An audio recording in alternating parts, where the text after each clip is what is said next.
Foreign players নিয়ে এসে যাদেরকে কেউ চিনো না, অনেক হাই প্রাইসে নিয়ে এসে আমরা আমার নিজেদেরকে মূল্যায়ন করতে জানি না, যেটা লোকাল প্লেয়ারদের ক্ষেত্রে খুব বেশি হয়। লোকাল প্লেয়ারদের ক্ষেত্রে তারা টাকাটা কাটতে খুব ইজিলি কাটতে পারে। অনেক প্লেয়ারকে নিয়ে এসে বসে বসে টাকা দেয়, অথচ লোকাল প্লেয়ারদের ক্ষেত্রে টাকা দিতে গেলে ওদের অনেক কষ্ট হয়।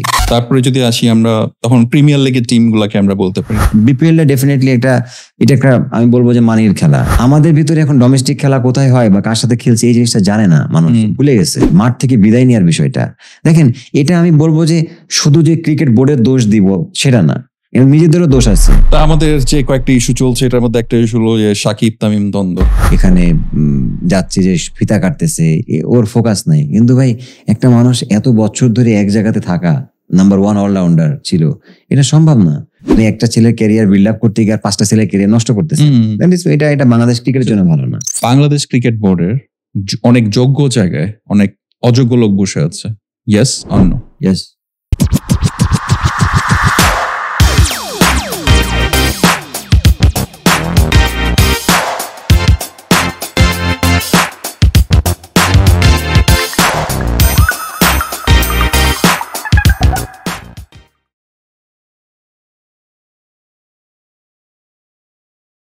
আসসালামু আলাইকুম এভরিওয়ান, সবাইকে সাজিদ শোতে স্বাগত।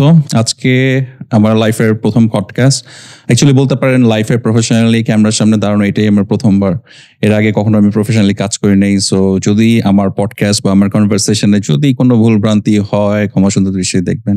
হোপফুলি আপনাদেরকে ভালো একটা শো উপহার দিতে পারবো। আপনারা যে যেখানে বসেই দেখছেন বা শুনছেন, সবাইকে জানিয়ে অন্তরস্থল থেকে ধন্যবাদ আমাদের সাথে থাকার জন্য। তো আজকে আমার যে অতিথি, আমি ওনার big fan for a long time নাও।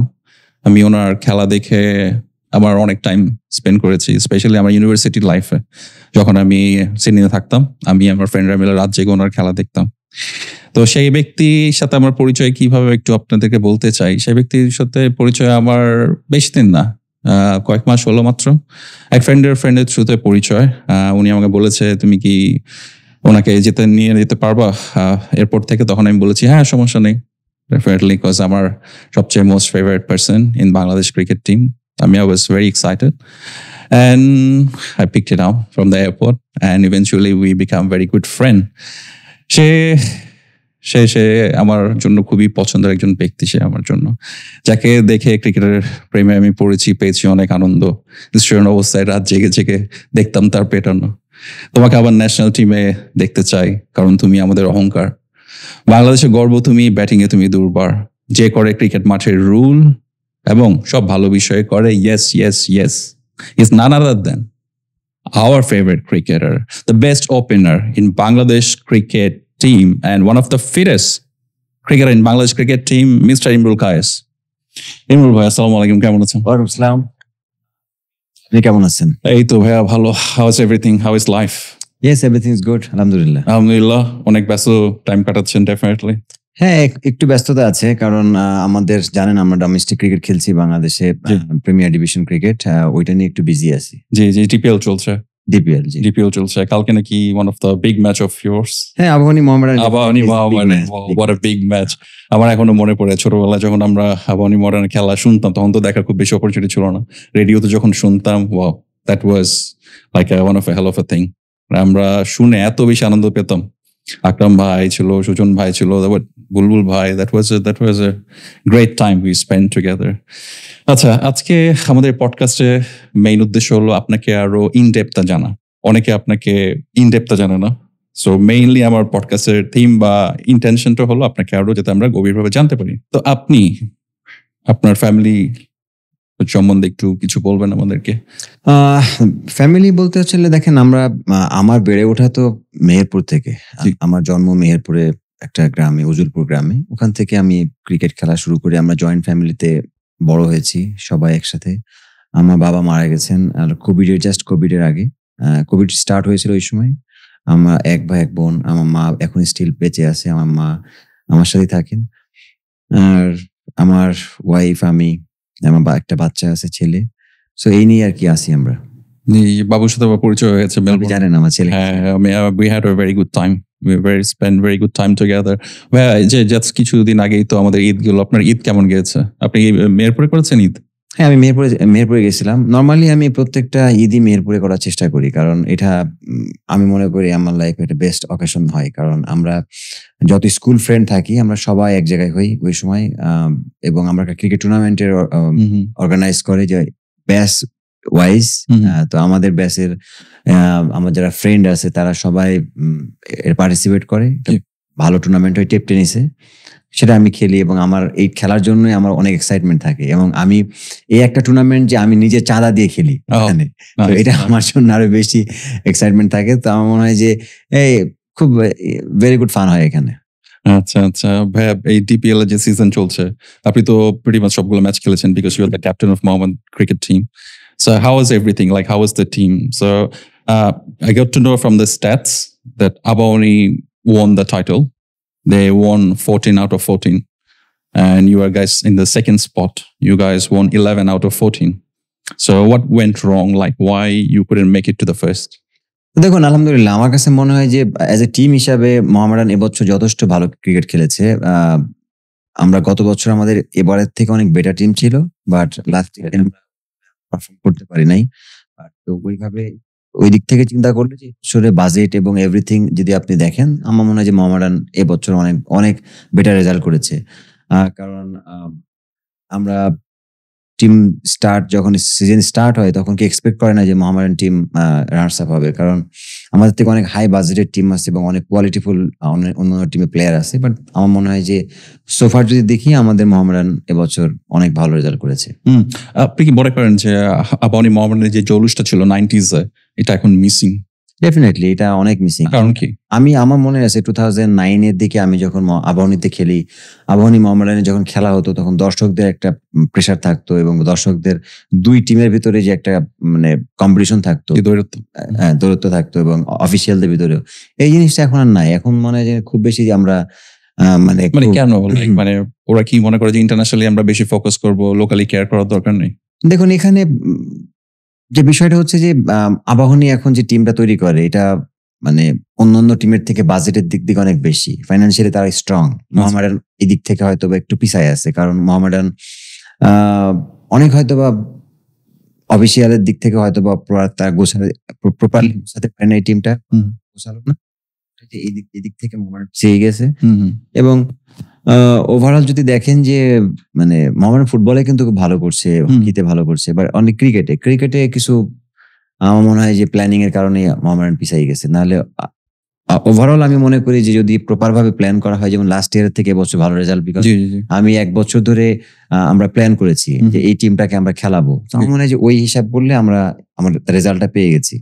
আমার এই জায়গাগুলোতে মোহামেডানের মিসিং আছে যে তারা টাকা স্পেন্ড করে ঠিকই, বাট আমার মনে হয় যে একটু আগে থেকে যদি প্ল্যান করে স্পেন্ড করে প্রপার ওয়েতে টিমটা যদি প্ল্যান করে এক্সিকিউট করে then it will be much better.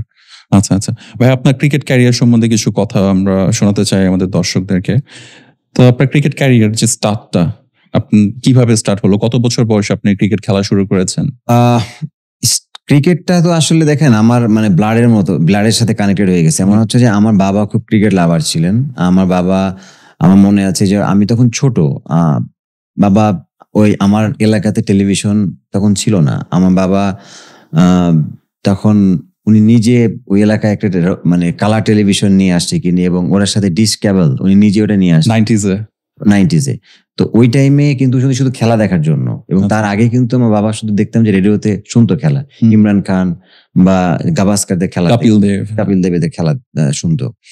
তো আমি দেখতাম আর কি, ফলো করতাম। তো আমি যখন আমার 6 or 7 তখন আমার বাবা আমাকে একটা ব্যাট তৈরি করে দেয় এবং আমার বাবা নিজে বল দিত, আমি ব্যাট মারতাম।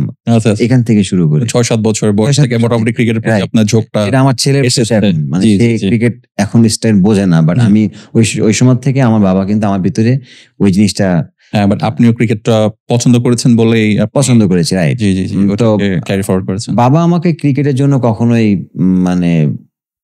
কখনো মানে পড়ালেখার জন্য প্রেসার ক্রিয়েট করে না, বিকজ আমার বাবা ক্রিকেটের জন্য সবসময় সাপোর্ট করেছে। এই কারণে যে আমার এমনও মনে আছে যদি আমি স্কুলে না যেতাম, আমার বাবাকে বলতাম আজকে খেলা আছে, আমার বাবা কিছু বলতো না। যদি বলতাম যে আজকে স্কুলে যাই নাই, আমার মানে আমি শরীর খারাপ বা আমার সমস্যা, তখন বকাবকি করতো। খেলার জন্য বাবা কখনো কিছু বলে নাই। না, এটা very important. I was very lucky আসলে।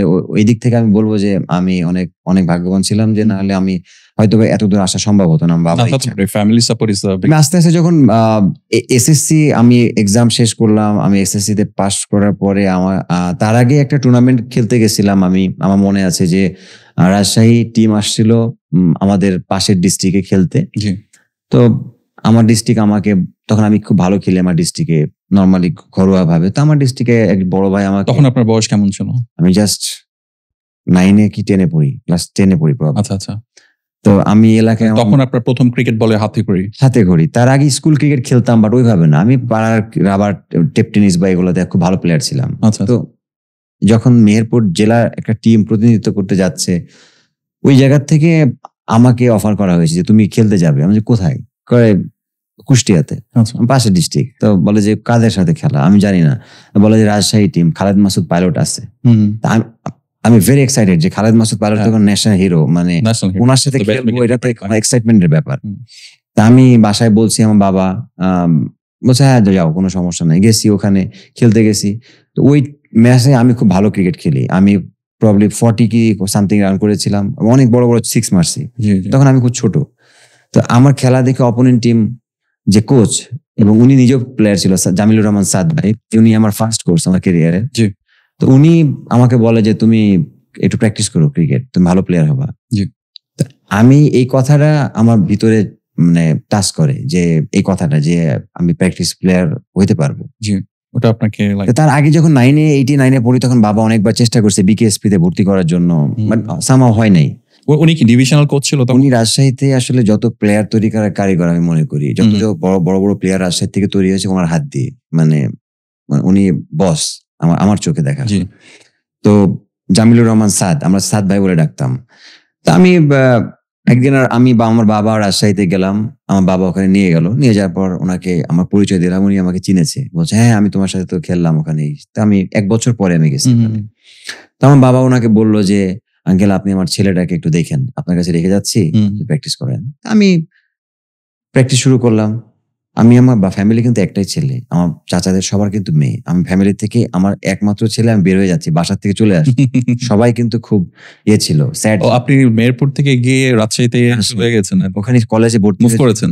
কলেজে ভর্তি হয়েছিলাম। ওখানে গিয়ে আমি প্র্যাকটিস একাডেমিতে ভর্তি। বেসিক্যালি আমার প্ল্যানটাই ছিল আমি ওখানে একাডেমিতে ভর্তি হবো। আচ্ছা আচ্ছা। তো ওই কোচের কাছ থেকেই আমার খেলাধুলা শুরু হলো। ওখান থেকে ভালো খেলতাম লোকালি, উনি আমাকে ঢাকায় খেলার সুযোগ করে দিয়েছিল। ঢাকায় যখন এসেছেন তখন আপনার কোন ডিভিশন দিয়ে স্টার্ট করেছেন? Third division. সো যে কোনো আপনার যারা নতুন ক্রিকেট প্লেয়ার যারা খেলতে চায়, ধরেন আমি এটা অ্যাকচুয়ালি ইয়াংস্টার যারা তোমরা শুনছো তাদেরকে বলার জন্য বলছি, ইমরুল ভাই থেকে এই কথাগুলো খুবই ইম্পর্টেন্ট তোমাদের জন্য। তোমরা যারা ক্যারিয়ার স্টার্ট করতে চাও, you guys are thinking like what to do, whether we should do career in cricket or not, Imrul ভাই এই কথাগুলো তোমাদের জন্য অনেক মূল্যবান হবে।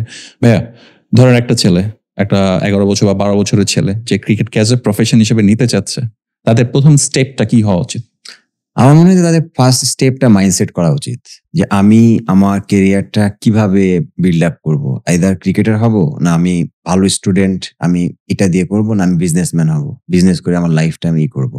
তা আমার মনে হয় যে অনেকে ভালো স্টুডেন্ট এবং তারা মনে করে যে না আমি পড়ালেখা করছি সাথে সাথে ক্রিকেটটাও আমি চালাই যাচ্ছি। আমার চোখে দেখা অনেক ছেলে ওগুলা কেরিয়ার দুইটাই শেষ হয়ে গেছে, করতে পারে নাই। তো আমার কাছে মনে হয় যে ডিটারমিনেশন ইজ ভেরি ইম্পর্টেন্ট। আপনার লক্ষ্য থাকতে হবে যে আমি এটাই করব, আমি এই লাইনেই আমার প্রফেশন, আমার ক্যারিয়ার বিল্ড। ধরেন একটা ছেলে ডিসাইডেড যে ও ক্রিকেটার হবে, সো ওর ফার্স্ট স্টেপটা কি হওয়া উচিত? ধরেন একটা ছেলে, আমি একটা মফস্বলের ছেলেই বললাম যে ও ক্রিকেট খেলতে পছন্দ করে, ও টেপ টেনিস খেলেছে প্রায় লাস্ট 3-4 বছর ধরে, ওর মধ্যে ক্রিকেটের প্যাশনটা আছে, ও এখন চাচ্ছে নিজেকে as a professional cricket player হিসেবে গড়ে তুলতে। ওর প্রথম স্টেপটা কি হওয়া উচিত বিং লাইক অ্যাজ এ মফস্বল ছেলে? আমার কাছে মনে হয় first of all okay decide করতে হবে যে আমি ভালো একাডেমি কোথায় আছে ক্রিকেটের, এবং তাকে এটাই ডিসাইড করতে হবে যে তাকে হার্ডওয়ার্ক করতে হবে। আর উইদাউট হার্ডওয়ার্ক কখনো সাকসেস হতে পারে না, এই জিনিসটা মাথায় রাখতে হবে। এবং আমার চোখে দেখা অনেক ট্যালেন্ট আমার সাথে প্র্যাকটিস করেছে, তারা কিন্তু হারিয়ে গেছে বিকজ অফ তারা হার্ডওয়ার্ক করতো না, তারা একটু লেজি ছিল। তার মনে হয় যে ভালো একাডেমি চুজ করতে হবে এবং একাডেমিতে প্র্যাকটিস করতে হবে, রেগুলারলি প্র্যাকটিস করতে হবে, তার নিজের স্কিল, সে কি ব্যাটসম্যান না বোলার, এই জিনিসগুলো নিয়ে কাজ করতে হবে এবং ফিটনেস এভরিথিং তাকে মেনটেন করতে হবে। মানে টোটাল একটা ডিসিপ্লিন লাইফ, মেন জিনিস ডিসিপ্লিন। আপনি প্র্যাকটিস করছেন, প্র্যাকটিস করে বাসায় যাচ্ছেন, বাসায় যে রেস্ট না নিয়ে আবার বেরোয় যাচ্ছেন, আলটিমেটলি দেখা যাচ্ছে 1 মাস 2 মাস পরে আপনার শরীরের উপর একটা বাজে ইম্প্যাক্ট পড়বে, তখন আপনি আর ক্রিকেট খেলতে ইচ্ছা করবে না।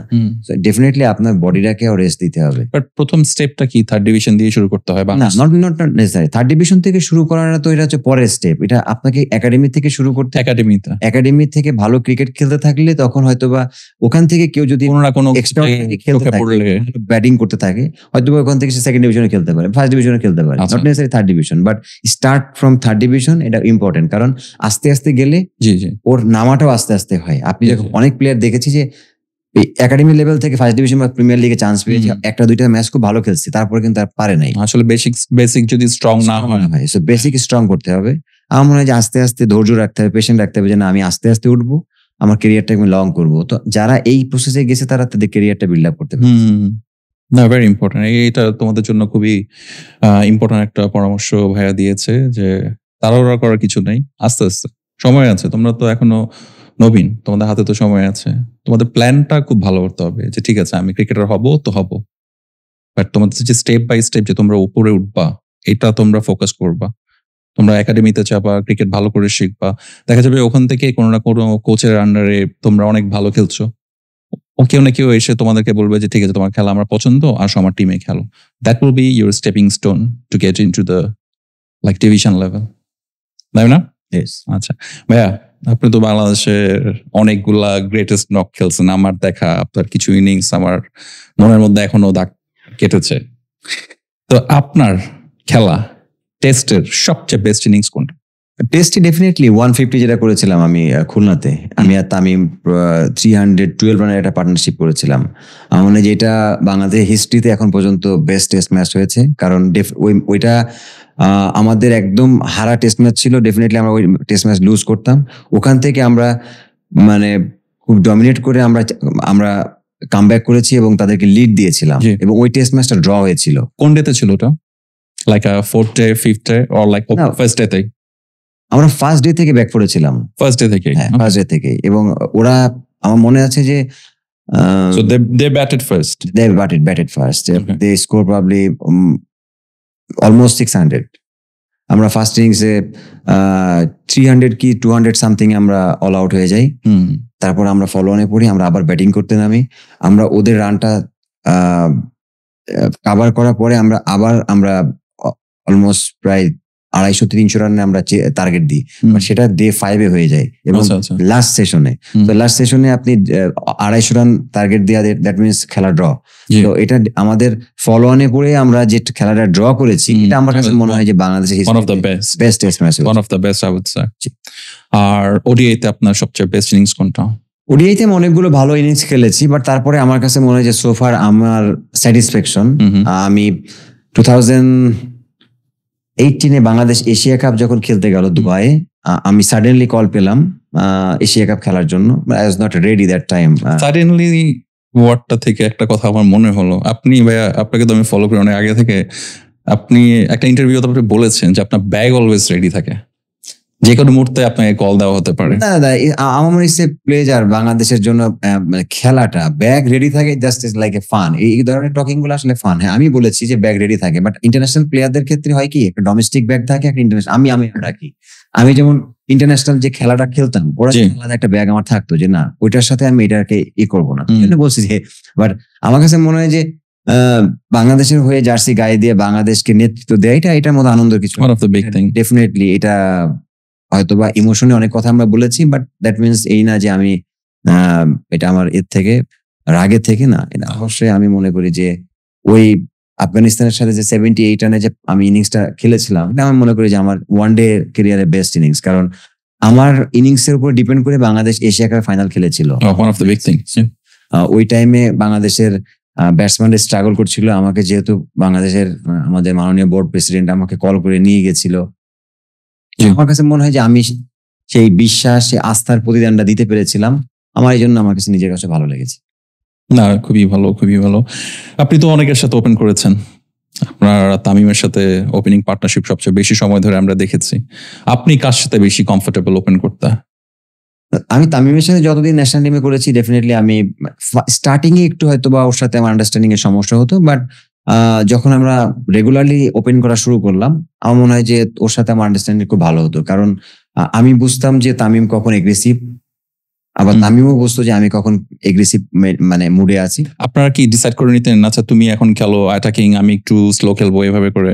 হ্যাঁ, অনেক সময় হয় কি একটা বলারের কি ধরেন ফেস করতে তামিমের প্রবলেম হচ্ছে, আমার খুব কমফোর্টেবল লাগছে, আমি ওটা নিতাম যে ম্যাক্সিমাম বলটা আমি খেলার চেষ্টা করতাম। বাট তামিমের আমার যখন যে বলারকে ফেস করতে সমস্যা হতো আমি তামিমকে ওপেনলি বলতাম যে আমার প্রবলেম হচ্ছে দোস্ত, তুই একটু হ্যান্ডেল কর। সো এই জিনিসটা ভেরি ইম্পর্টেন্ট একটা পার্টনারের সাথে। আপনি যদি আপনার নিজের উইকনেস যদি আপনি আপনার পার্টনারকে শেয়ার না করেন, আলটিমেটলি কি হয়, আপনি টাফ জায়গাতে আপনি ফেস করতেছেন, হ্যাঁ, আপনি ও বুঝতেছে না যে আপনার প্রবলেম হচ্ছে। আমার মনে হয় এই জিনিসগুলা মানে এই আন্ডারস্ট্যান্ডিংটা ওর সাথে থাকা জিনিসটা ইজি করে দেয়, জিনিসটা ইজি হেল্প হয় আরো। হ্যাঁ হ্যাঁ। তো আপনি যখন খেলাধুলা করতেন বাংলাদেশ ন্যাশনাল ক্রিকেট টিমে, যখন লাইক 50,000 60,000 দর্শকের সামনে আপনি খেলছেন, এক একটা দর্শকের এক একটা মতামত, অনেকে চিয়ার করে, অনেকে বু করে। তো যারা বু করতো মানে অনেক খারাপ বু করতো, আপনার কি অনেক খারাপ লাগতো শুনে? আমাদের কানে আসে না আসলে ন্যাশনাল টিমে আমরা যখন মাঠের ভিতরে থাকি, তো ধরেন ওখানে 2000 মানুষ আপনাকে বাজে কমেন্টস করছে, 2000 মানুষ আপনাকে ভালো কমেন্টস করতেছে, কোনটা কি একসাথে মিক্স আপ হয়ে যায়, তো এই কানে আসে না। হ্যাঁ, অনেক সময় আসে, আর ওইটারে আমরা ওইভাবে মানে গণনায় ধরেন ওইগুলা চিন্তা করতে গেলে আসলে ক্রিকেট খেলা সম্ভব না। আপনি বল 145 বা 50-তে আপনি দেখবেন না, আপনি ওই কথাগুলো কানে নেবেন। সো এটা আমার কাছে, আর এটা হ্যাবিট হয়ে যায় খেলতে খেলতে, ওটা ওইভাবে প্রবলেম ফেস করে না। আচ্ছা, আমাদের ক্রিকেটের স্ট্রাকচার নিয়ে একটু কথা বলি। সো বাংলাদেশ ক্রিকেট টিম একদম টপে, তারপরে যদি আমরা ধরি তাহলে আমাদের এইচপি টিম বা এই টিমকে আমরা বলতে পারি। তারপরে যদি আসি আমরা তখন প্রিমিয়ার লিগের টিম গুলাকে আমরা বলতে পারি first division, second division, third division. এটাই প্রিটি মাচ লাইক বাংলাদেশের ক্রিকেটের স্ট্রাকচার। আচ্ছা আচ্ছা, না জিনিসটা ক্লিয়ার হওয়া উচিত, বিকজ অনেকে জিজ্ঞেস করে যে ভাই ক্রিকেটের টিম আছে, ফার্স্ট ক্লাস টিম আছে, আমাদের ডিভিশনাল খেলাগুলো হয় ফার্স্ট ক্লাস টিম। জি, এটা একটা আছে। জি জি জি। আচ্ছা, একটু অন্য প্রসঙ্গে কথা বলি। যেমন আমাদের ক্রিকেটের সম্বন্ধে আমাদের দর্শকরা বা যারা ক্রিকেট প্রেমী তারা অনেক বলে থাকে যে আমাদের দেশে ক্রিকেটারদের মধ্যে ওই পরিমাণ ক্যাপাবিলিটি নাই যেটা আমরা ইন্টারন্যাশনাল লেভেলে দেখতে চাই। For example, Travis Head, Andrew Russell, Virat Kohli, they are regular performing and they are doing it for a long time. But আমাদের কোনো প্লেয়ার যখন ক্রিকেট টিমে ঢুকে কিছুদিন খেলার পরে দেখা যাচ্ছে বাজে পারফরমেন্সের কারণে বাদ পড়ে যাচ্ছে বা কনসিস্টেন্ট হতে পারছে না, বাট অ্যাভারেজ এত লো থাকে, এত স্ট্রাইক রেট এত লো থাকে যেটা মানে গণনার মধ্যে ধরাই যায় না। মানে ওদের performance always top notch, always like high. আমাদের পারফরমেন্স গুলা খুব পুয়ার, মানে কোনোভাবে চলছে। তো আপনার কি মনে হয় আমাদের দেশে কি এনাফ প্লেয়ার নেই ওই লেভেলের? প্রথমত আপনি এটা ভালো প্রশ্ন করেছেন এটা আমাকে, এই জন্য আমি বলবো যে দেখেন, আপনি ট্রাভিস হেইডের কথা বললেন, বিরাট কোহলির কথা বললেন, এদের ক্রিকেট স্ট্রাকচার আমাদের স্ট্রাকচার টোটালি ডিফারেন্ট। অস্ট্রেলিয়ান স্ট্রাকচারের সাথে আপনি বাংলাদেশ স্ট্রাকচার যদি মেলান, আমার মনে হয় যে ওরা এই লেভেলে আছে, আমরা এই লেভেলে আছি, আমরা ওদের আশেপাশেও নাই। এবং ওদের প্ল্যানিং, ওদের মানে ক্রিকেটের কাঠামোগত যে প্ল্যানিং, ওরা অনেক আগায় আমাদের থেকে। আমার মনে হয় যে এটা একটা রিজন। আর সেকেন্ডলি হচ্ছে যে আমরা যে উইকেটে ব্যাটিং করি, প্র্যাকটিস করি, আপনি যখন একটা প্লেয়ার ইমপ্রুভ কখন করবে, আপনি যখন ভালো উইকেটে ব্যাটিং করবেন, আপনার ডেফিনেটলি আপনার নিজের ভেতরে সাহস হবে, আপনি স্কিল বাড়বে, আপনি অনেক ইমপ্রুভ করতে পারবেন নিজেরে। আমরা যখন ঢাকাতে প্র্যাকটিস করি, একই উইকেটে under 13, 15, 17, 19 women's team, national team, A team, same মিরপুরে উইকেট, একই উইকেটে প্র্যাকটিস করতেছে 2 দিন, মানে কোনো উইকেট কখনো মানে ফ্রি থাকে না, every time indoor, always busy. আপনি চাইলেও তো গিয়ে ওখানে আপনি এক্সট্রা ব্যাটিং করতে পারবেন না, বা ওইখানে গিয়ে আপনি উইকেটের তো অবস্থা, কোনো বল ডাউন হয়, কোনো মানে অনেক বাউন্স নাই, অলওয়েজ ফ্লাকচুয়েট করে। সো এটা তো আসলে একটা ইন্টারন্যাশনাল লেভেলের পিচ না। হ্যাঁ, এটা ইন্টারন্যাশনাল প্লেয়ারদের জন্য ফ্যাসিলিটিস থাকবে এরকম ইন্টারন্যাশনালি ফ্যাসিলিটিস, যে আপনি নেক্সট আপনি অস্ট্রেলিয়া খেলতে যাবেন, অস্ট্রেলিয়ার উইকেট কেমন, ওই রকম উইকেট আপনার রেডি থাকবে, যে আপনি এখান থেকে প্র্যাকটিস করবেন, নেক্সট 2 উইকস প্র্যাকটিস করবেন, আমি রেডি, ফুল রেডি, আপনার মেন্টালি, আপনার স্কিল থেকে শুরু করে এভরিথিং রেডি। আপনি ওখানে গিয়ে প্রপার হইতে খেলবেন। এই জিনিসটা আমি মনে করি যে আমাদের বাংলাদেশের ক্রিকেটাররা যে ইনফ্রাস্ট্রাকচারে খেলে এবং তারা যেভাবে বড় হয়, পারফর্ম করে, আমার মনে হয় যে এটা অনেক বেটার ক্রিকেট খেলে। আপনি বিশ্বাস করেন, কথাটা বললে হয়তো বলবে যে এক্সকিউজ দিচ্ছে, আমার কাছে না। কারণ আমাদের প্লেয়ারদের ভিতরে এনাফ ট্যালেন্ট আছে, কোয়ালিটি আছে। এই সেম ছেলেটা যখন চিটাগাং এর উইকেটে যায়, ওর ব্যাটিং চেঞ্জ হয়ে যায়, অনেক ভালো ব্যাটিং। এটা ভাইয়া সমস্যা কি? এই যে মিরপুরের পিচ নিয়ে প্রবলেম, এটা কিন্তু নতুন না। ডেফিনেটলি আমি বললাম তো, এটা অবশ্যই আমি মানে কিছু ম্যানেজমেন্টের অবস্থা আমি বলবো দোষ দিব। কারণ একটা দেশের ক্রিকেটার থাকে 14-15 বছর। একটা দেশে মিরপুরের ক্রিকেটার আছে 14 থেকে 15 বছর, একজন ক্রিকেটার। তো একজন মানুষের যে নলেজ যার দেয়ার, সে দিয়ে দিয়েছে। বছর ধরে তার তো নতুন কিছু দেয় না, ইভলভ না করলে তো। আপনি যখন এখানে 2 বছর বা 3 বছর পর আপনি ডিফারেন্ট মানুষ নিয়ে আসবেন, তাদের ডিফারেন্ট প্ল্যান আসবে, তারা ডিফারেন্ট ভাবে উইকেটটা বানানো তৈরি করবে, তখনই না আপনার ওটা চেঞ্জ হবে। মানে আপনার ফ্যাসিলিটিস গুলো চেঞ্জ হবে। তাও মনে হয় যে এই জায়গাগুলোতে আমাদের হাত দেওয়া চিন্তা করা। আমরা শুধু চিন্তা করি কেন প্লেয়ার ভালো খেলতেছে না। এটা তো বেসিক, এটা তো যে কেউ বুঝে যে ভাই পিচটা ঠিক করতে হবে। সাকিবও বলেছে যদি এই পিচে কেউ রেগুলার খেলে তার ক্রিকেট খেলা উচিত না। তো এটা আসলে দেখেন, এটা আমরা বলতে অনেকে টায়ার্ড হয়ে গেছে। এটা আসলে বলে লাভ নাই, কারণ আমরা আসলে চাই কি, আমরা কি ইন্ডিয়াকে বিট করতে চাই, ওই স্ট্যান্ডার্ডে যেতে চাই, অস্ট্রেলিয়ার মধ্যে স্ট্যান্ডার্ডে যেতে চাই, না আমরা বাংলাদেশ টিম ওই 7-8 বা 5-7 নম্বরে আছি এখানে থাকতে চাই? এই ভিশনটা ভেরি ইম্পর্টেন্ট। আপনি যখন ভিশন দেখবেন যে আমি না টপ 2 তে যাবো, বা আমি 2027 বা 29 এর আমি 2032 ওয়ার্ল্ড কাপ আমি জিতবো, আপনাকে সেইভাবে আপনাকে প্ল্যান করতে হবে এবং ওই প্ল্যানিং এ আপনাকে কাজ করতে হবে। তা মনে হয় তাহলেই সম্ভব, যেটার মানে একদম প্রুভেন উদাহরণ দিয়ে দিয়েছে ইংল্যান্ড টিম। আমার স্টিল মনে আছে যে আমি কেভিন পিটারসনের একটা ইন্টারভিউ দেখেছিলাম যে বাংলাদেশের সাথে যখন 2015 যখন ইংল্যান্ড টিম অ্যাডিলেডে হারে, আমরা তো ইংল্যান্ডকে হারিয়ে দিয়েছি। ওই ড্রেসিং রুম থেকে আমরা সবাই হোটেলে চলে আসছি। ওই ড্রেসিং রুমে 1.5 থেকে 2 ঘন্টা ইংল্যান্ড টিম আরো মিটিং করেছে। ওই দিনই তারা নাকি ডিসাইড করেছে নেক্সট ওয়ার্ল্ড কাপের ক্যাপ্টেন কি হবে, আমাদের নেক্সট টার্গেটটা কি। হ্যাঁ, তো ওরা দেখেন ওই দিনই মাইন্ডসেট করছে যে ওদের নেক্সট ক্যাপ্টেন কি হবে, কিভাবে ওরা নেক্সট মানে ওয়ার্ল্ড কাপে তারা খেলবে, ভিশন নিয়ে খেলবে। আলটিমেটলি তাদের প্ল্যানটা তারা সাকসেস হয়েছে এবং তারা ওয়ার্ল্ড কাপও 19 নিয়ে নিয়েছে। প্ল্যান থাকলে এভরিথিং পসিবল। এটা খুবই ভালো কথা বলেছে ইমরুল ভাই। ওই প্ল্যানে যাইতে হবে। Set the plan very well and follow it, you will get the result. ভাইয়া, এই যে কিছুদিন আগে বাংলাদেশের প্রিলিমিনারি টপ 15 ডিক্লেয়ার করা হয়েছে। আপনি তো জানেন, আমি তারপর নামগুলো আবার পড়ছি। 2024 T20 ওয়ার্ল্ড কাপের জন্য, যেটা ইউএসএ তে এবং ওয়েস্ট ইন্ডিজে হবে। সো যেটা প্রিলিমিনারি স্কোয়াড ডিক্লেয়ার করেছে, লিটন, সৌম্য, তানজিদ তামিম, শান্ত, হৃদয়, সাকিব, মুশফিক, মাহমুদুল্লাহ, রিশাদ, মাহাদি, সাইফুদ্দিন, তাসকিন, শরীফুল, মুস্তাফিজ, তানজিম হাসান, সাকিব। এই 15 জন ডিক্লেয়ার করা হয়েছে। মুশফিককে বলা হয়েছে, হ্যাঁ, মুশফিক সহ 15 জন। তো এই 15 জনের স্কোয়াডটা যখন আমি দেখেছি, আমার কাছে 3টা নাম মিসিং মনে হয়েছে। 1 তামিম ইকবাল, 2 তাইজুল এবং 3 মিরাজ। আপনার কি মনে হয় না এই 3 জনের যোগ্যতা আছে এই ন্যাশনাল টিমে খেলার ওয়ার্ল্ড কাপের জন্য? আপনি যদি বলেন যে যোগ্যতার দিক থেকে ডেফিনেটলি আমি এগ্রি করি। ওরা কি মাস্ট পিক কিনা?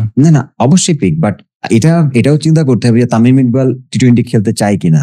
ফার্স্ট অফ অল এটাও আপনাকে দেখতে হবে। এখানে আমি বলবো না যে এখানে এই ডিসিশনটা ঠিক, বাট তামিম ইকবাল যদি খেলতে চায় ডেফিনেটলি সে পিকড হবে, বাট তার অপিনিয়নটাও নিতে হবে সে খেলতে চায় কিনা।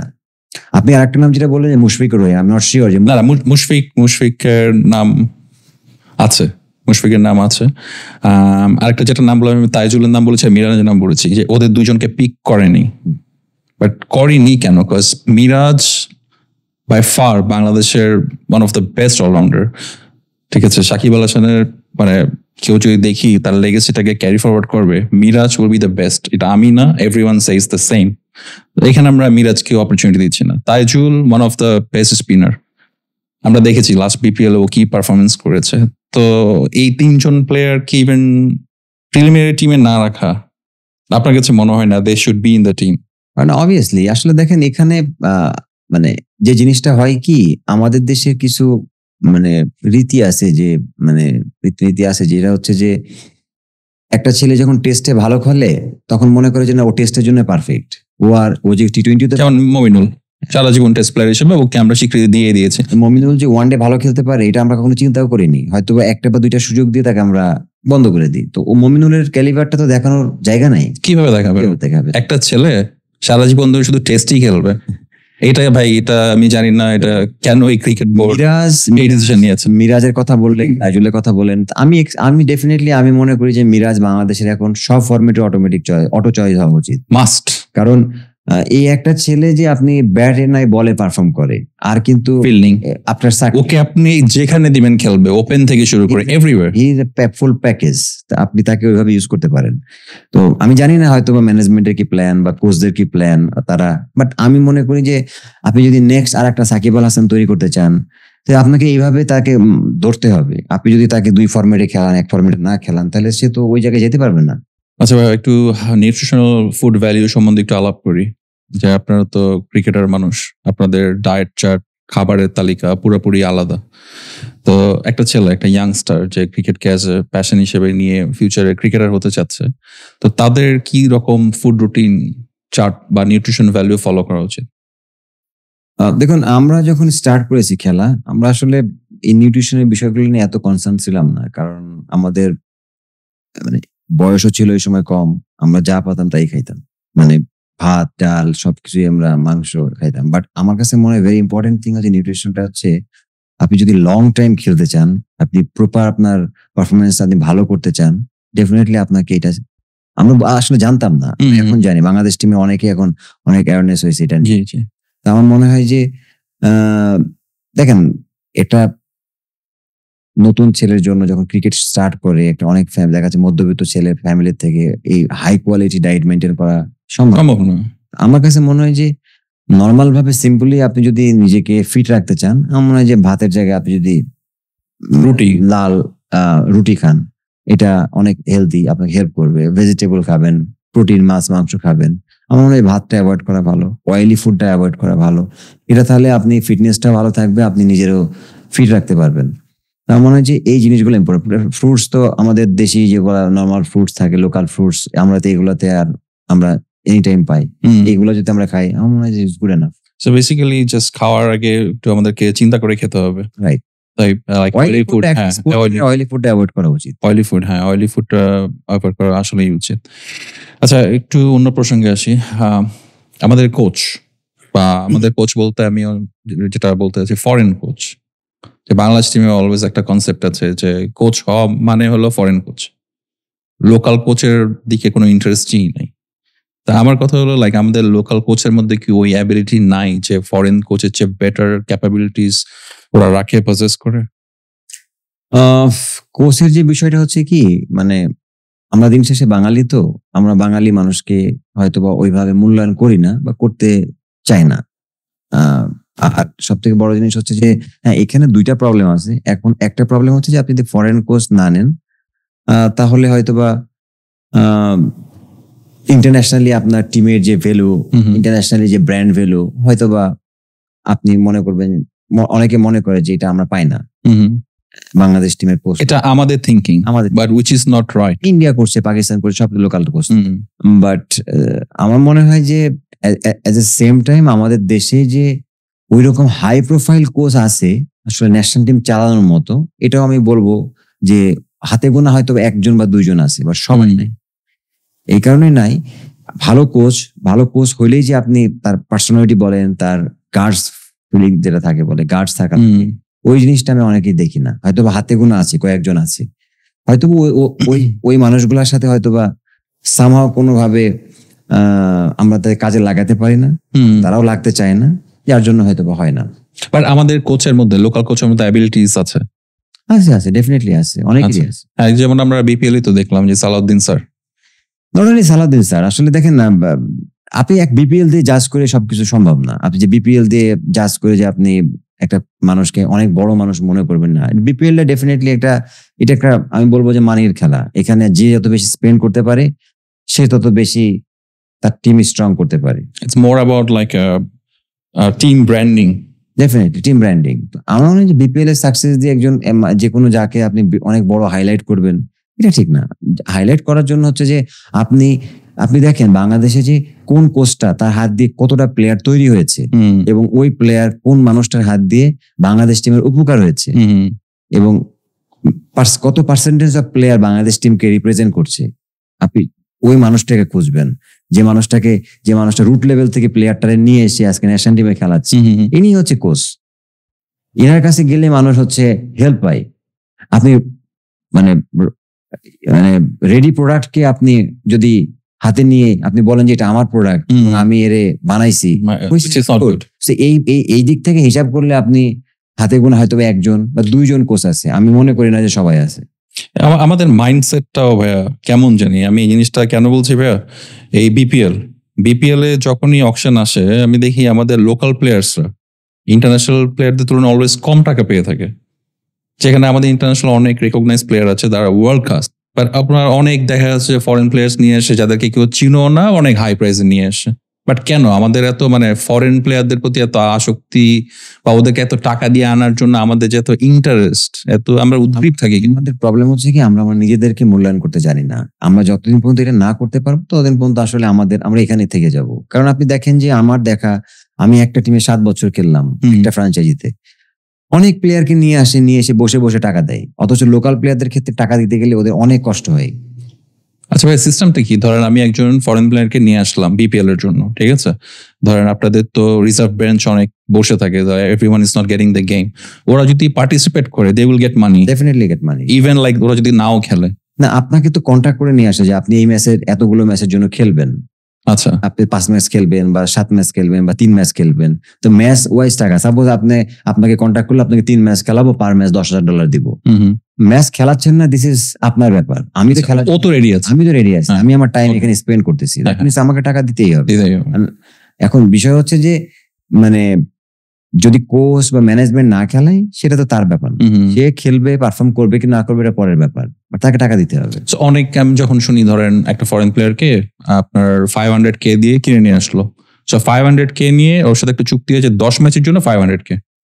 এখন যদি ও ইনজুর হয়ে আছে, যদি খেলতে না পারে, ওই ক্ষেত্রে কি জিনিসটা? ওই ক্ষেত্রে হচ্ছে কিছু বিষয় আছে। নর্মালি হয় কি, যদি কেউ প্রিভিয়াস ইনজুরি নিয়ে ক্যারি করে, এটার জন্য একরকম জিনিস। যদি মাঠে খেলতে গিয়ে আমি আপনার টিমে খেলতে গেছি, আপনার টিমে খেলতে গিয়ে আমি ইনজুর হয়ে গেছি, দ্যাট মিনস আমি তো আপনার জন্যই খেলতেছি, তো এটার জন্য একরকম মনে হয় কন্ট্রাক্ট আছে। আমার মনে হয় যে ওইটা খুব বেশি যে মানে পার্সেন্টেজ লেস করবে ফ্র্যাঞ্চাইজি, এটাও না। বাট যেটা লোকাল প্লেয়ারদের ক্ষেত্রে খুব বেশি হয়, লোকাল প্লেয়ারদের ক্ষেত্রে তারা টাকাটা কাটতে খুব ইজিলি কাটতে পারে, যে না ও তো ম্যাচ খেলে নাই, ও তো ইনজুর হয়ে গেছে। সো বেসিক্যালি লাইক লোকালদের জন্য এক হিসাব, ইন্টারন্যাশনালদের জন্য ডেফিনেটলি, কারণ আমাদেরকে সবকিছুতে ইজি পাই, আমাদের সাথে জিনিসগুলো ইজিলি করতে পারে। এটা ঠিক না, আমাদের চেঞ্জ হওয়া উচিত ভাই। দেশের লোকজন যদি দেশের লোকজনকে না টানেন, অন্য লোকজন, বাইরের লোকজন হাসবে। তো যারা আমার এই ভিডিওটা দেখছেন বা পডকাস্টটা দেখছেন, প্লিজ দেশের প্লেয়ারদেরকে ভ্যালু করা শেখেন, বিকজ দেশের প্লেয়ারই আপনাদের জন্য জয় বই নিয়ে আসবে। যাই হোক, অনেক আফসোস এইসব নিয়ে চিন্তা করে, বিকজ আমরা ভাই দেশের লোকজনকে টানে না ভাই, এটা যে কত খারাপ লাগে না। দেখেন আইপিএল এ প্রত্যেক বছর ইন্ডিয়ান একটা প্লেয়ার কিন্তু লোকাল প্লেয়ার অনেক মানে হাইয়েস্ট পেইড থাকে, এক্সেপ্ট এবছর হয়েছে যে প্যাট কামিংস এবং মিচেল স্টার্ক বাদে। এবং আপনি দেখেন ইন্ডিয়ান প্রত্যেকটা প্লেয়ারই কিন্তু প্রত্যেকটা যারা রিটেন থাকে তারা কিন্তু হিউজ অ্যামাউন্ট নেই, এবং যেটা স্ট্যান্ডার্ড, ভালো স্ট্যান্ডার্ড, বেস প্রাইস অনেক হাই। আমাদের দেশে আসলে যারা রিটেন করে হয়তো বা তাদেরকে হাতে গোনা 5 থেকে 10 লাখ টাকা বেশি দিয়ে অফার দিয়ে তাদের খেলাতে হয়, বিকজ তারাও জানে যে আমরা এদেরকে চাইলে ইজিলি পেয়ে যাই। তা আমার মনে হয় যে এই জায়গা থেকে আমাদের বের হওয়া উচিত, কারণ আপনি একটা বিদেশি প্লেয়ারকে যে পরিমাণ টাকা দিয়ে বিজনেস ক্লাসে টিকিট নিয়ে এসে বসায় রাখেন এবং তাকে না খেলায় যে পরিমাণ টাকা দিয়ে দিচ্ছেন, সে ঠিকই চলে যাচ্ছে টাকাগুলো নিয়ে, কিন্তু ওই পরিমাণ টাকা যদি আপনি হাফ টাকা যদি আপনি একটা লোকাল প্লেয়ারকে দেন, ও লাইফের সর্বোচ্চ দিয়ে খেলবে টিমের জন্য। এই ফিলিংসটা আমরা বুঝি না। দেশের প্রতি টান না থাকলে সম্ভব না ভাই, একটু দেশের প্রতি টান করেন।